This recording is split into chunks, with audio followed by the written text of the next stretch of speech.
بسم اللہ الرحمن الرحیم۔ السلام علیکم ناظرین کرام، گزشتہ کہیں روز سے 2-3 روز ہو چکے ہیں جن میں مفتی طارق مسعود نے ایک بہت گھٹیا بیان دیا، جس میں وہ قرآن مجید کی خلاف ورزی اور گستاخی کر رہے ہیں، جس میں سب سے پہلے وہ قرآن مجید کی گرامر کو بہت ہی اچھے طریقے سے اپنی زبان میں بیان کرتے ہوئے پھر اس میں کچھ غلطیاں بھی نکال رہے ہیں۔ ناظرین کرام، آپ کو بتاتے چلیں کہ مفتی طارق مسعود ایک بہت بڑے سکالر مفتی صاحب ہیں،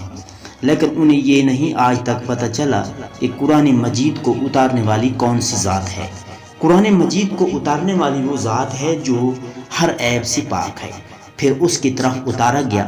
جو اللہ تعالیٰ نے اپنا خاص بندہ چنا۔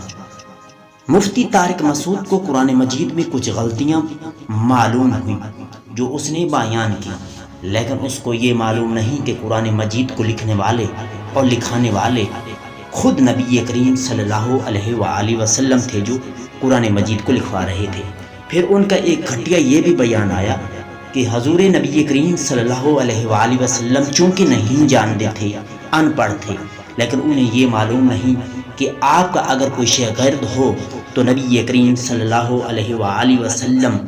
کے شاگرد سے نہیں مل سکتا۔ وہ اس وجہ سے کیونکہ اللہ کے نبی کو صرف ایک مرتبہ سنا دیا جاتا تھا اور نبی کریم صلی اللہ علیہ وآلہ وسلم وہ کچھ یاد کر لیتے تھے۔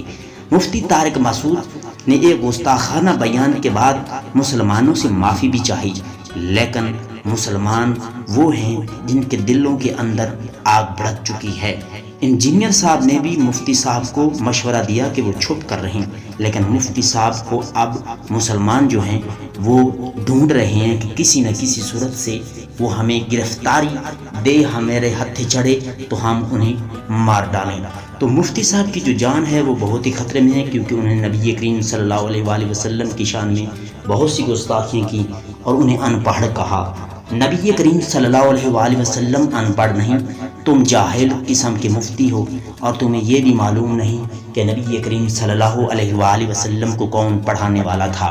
اور کون پڑھا رہا تھا، کیونکہ وہ ایک بھی اگر اقرا بسم ربک الذی خلق آ جاتی تو میں آپ کو یہ سارے علماء کرام کو، انجینئر کو بھی بتاتا چلوں کہ وہ صرف ایک مرتبہ ہی ان کے دل میں اتار دی جاتی تھی اور وہ یاد کر لیتے تھے۔ مفتی صاحب کو یہ بھی معلوم نہیں تھا کہ وہ کس کے خلاف باتیں کر رہے ہیں، لیکن مسلمان وہ ہیں جن کے دل ابھی تک بھی ٹھنڈے نہیں ہو رہے، کیونکہ بہت بار اب مفتی صاحب جو ہیں وہ معافی بھی مانگ چکے ہیں، لیکن علماء کرام کا سخت ترین رد عمل ہی آیا ہے کہ انہوں نے کہا ہے کہ کسی بھی صورت میں ان کی معافی قبول نہیں کی جائے گی، کیونکہ اب ان کا سر تن سے جدا کیا جائے گا، کیونکہ انہوں نے بہت ہی بڑی غلطی کی ہے اور قرآن مجید کو اتارنے والے پر بھی انہوں نے اعتراض اٹھائے ہیں، اور قرآن مجید جس پر اتارا گیا ہے اس پر بھی انہوں نے اعتراض اٹھائے ہیں۔ مسلمانوں، اللہ کے نبی حضرت محمد مصطفیٰ صلی اللہ علیہ وآلہ وسلم اللہ کے آخری نبی ہیں، اور ہم مانتے ہیں کہ اس کے بعد کوئی نبی نہیں آئے گا، اور یہ ہمارا ایمان کا حصہ ہے۔ لیکن آپ کو یہاں بتاتے چلیں کہ اسی نبی کریم صلی اللہ علیہ وآلہ وسلم نے یہ بھی فرمایا ہے کہ جو بھی بندہ